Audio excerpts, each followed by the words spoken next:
In the past year, my 12-year-old has been having dreams about Jesus' return.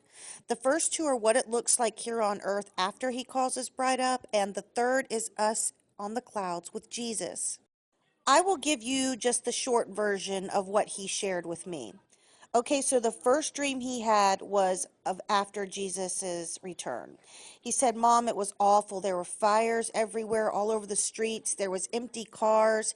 People were running everywhere like crazy." He said there was police and military, and they were shooting people and gunshots everywhere. And he said they were trying to get this one man, and the man kept pulling away and trying to run. And I said, "Did the man get away?" He said, "Yeah, he got away. But then I woke up, so I don't know what happened to him." Now, the second dream he had, he describes as being like in a pawn shop atmosphere. He said it was just he and this one other man in this shop, and they were hiding behind the counter. And the man had a gun, and he was telling him to get down because it was just chaotic outside and they were being chased after.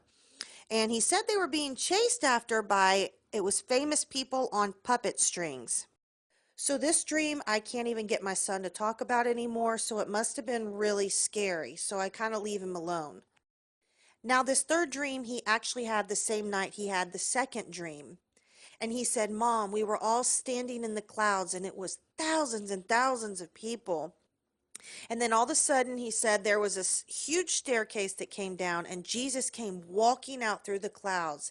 He said, "Mom, Jesus was huge, and all the people lifted their hands up and started screaming and cheering for him." And he said there was this huge mountain with like streams of gold and sparkling diamonds coming down it, and it was beautiful. Okay, so those are three of my son's dreams. And you're probably wondering why I'm looking out into my backyard, and I just have to share because I find it too much of a coincidence not to. So, as I was filming and editing and narrating the video of his dreams, I was standing in this spot. Actually, though, I was facing these blinds right here. And I had just finished up, and I turned over my right shoulder because I was done. And I planned on keep going like this, but then something caught my eye and I looked back. And right there, out in the grass, was a black snake just sitting there with its head raised. Not moving, still as can be, with its head raised, almost like it was looking at me. It was very strange. So I had my phone in my hand and I hit record and I went out into the yard, but as soon as I opened the door, it took off across the lawn. And I thought I videoed it. It went into those purple flowers over there. I thought I caught it, going from here across the lawn into there. But even when I slowed it down on my phone as much as I possibly could, I cannot see anything. So I just find it really strange. It's happened to me before. This is the second time. The first time, we were in our old home, and I was praying, and I looked out the front window, and up in one of my big hibiscus flowers, I thought it was a branch blowing in the wind. Only there was no wind.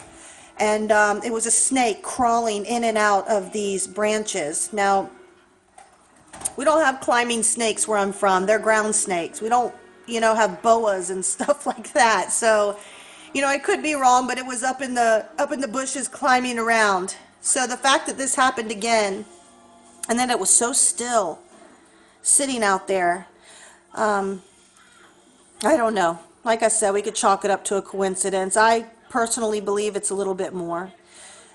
See, I had veered off the path or kind of pulled away a little bit, wasn't praying to Jesus, wasn't communicating with God like I should, and trying to get back on track, and He's always so faithful and good to forgive us of our sins.